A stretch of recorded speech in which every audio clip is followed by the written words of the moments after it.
Assalamualaikum warahmatullahi wabarakatuh. Perkenalkan, saya Siti Aisyah dari kelas 10-3. Hari ini saya akan menceritakan asal muasal nama kota Tuampenan. Jadi saya harap kalian bisa menikmatinya. Pada zaman dahulu kala, ada sebuah desa yang bernama Kenanga yang dipimpin oleh Raden Satrianata. Ketika desa Kenanga diserang dan dibakar oleh kerajaan Bali, Raden Satrianata dan pengikutnya pergi mencari daerah baru. Akhirnya, mereka menemukan daerah yang mirip dengan desa Kenanga. Daerah tersebut dinamakan Desa Madya. Di desa tersebut, mereka mulai bercocok bertani. Tanaman yang cocok dengan tanah di sana adalah tanaman komak atau kara. Ternyata, ketika sedang berbunga, sari bunga komak seringkali diisap oleh Putri Jin. Suatu hari, Raden Satrianata jatuh cinta kepada Putri Jin tersebut. Lalu, ia meminang Putri Jin untuk menjadi istrinya. Aku mau menjadi istrimu dengan satu syarat. Selama menjadi suami istri, kita tidak boleh saling bicara, ujar Putri Jin tersebut. Raden Satrianata pun menyanggupinya. Kemudian, mereka menikah dan dikaruniai seorang putra. Raden Satrianata sangat menyayangi putranya.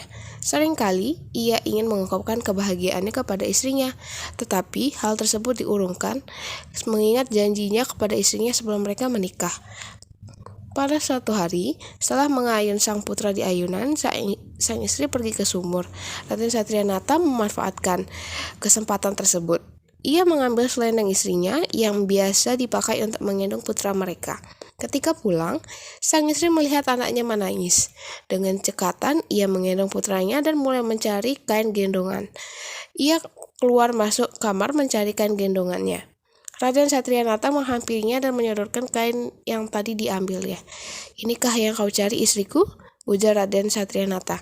Istrinya sangat terkejut mendengar Raden Satrianata berbicara padanya. Dengan penuh santun, ia mengambil selendang tersebut dengan bersimpuh di hadapan suaminya. "Kanda telah melanggar janji kita. Sampai disinilah kebersamaan kita," kata istrinya. Kemudian, perempuan itu membakar jerami dan menghilang bersama anaknya dalam kepulan asap.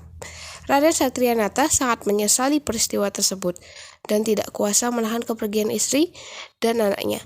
Ia pun jatuh pingsan. Ketika sadar, ia disarankan untuk bertapa di Gunung Sesang agar dapat bertemu anak dan istrinya. Setelah hampir 10 hari bertapa, ia hanya dapat mendengar suara istrinya. "Hanya anak kita yang dapat kembali kepadamu. Kanda, buatlah sesaji yang dilengkapi dengan dulang sebanyak 44 macam dan dibawa ke desa Kenanga," kata suara istrinya. Upacara sesaji yang dipimpin oleh seorang tetua bernama Nek Sura pun diadakan. Akhirnya anak laki-laki Raden Satrianata kembali kepada ayahnya dan dirawat oleh Nek Nata. Namun, Raden Satria belum puas sebelum bertemu dengan istrinya. Ia pun terus menunggu di tempat pertapaannya dan meninggal dunia di tempat itu. Sementara itu, sang putra yang belum memiliki nama telah berusia 6 tahun. Oleh karena itu, diadakanlah sayembara untuk memperoleh nama yang tepat bagi putra mendiang Raden Satrianata. Tiba-tiba, datanglah seorang kakek yang mengaku sebagai keturunan Satria Dayak. Menurutnya, hanya ia yang berhak memberikan nama kepada putra Raden Satrianata. Nama yang diberikan adalah Satria Tampena.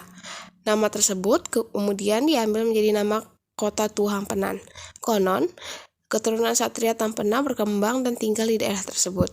Pesan moral dari cerita tersebut, kita harus memenuhi janji yang sudah kita ucapkan.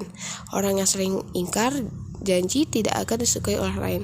Sekian dari cerita saya. Mohon maaf apabila ada kesalahan kata. Wassalamualaikum warahmatullahi wabarakatuh.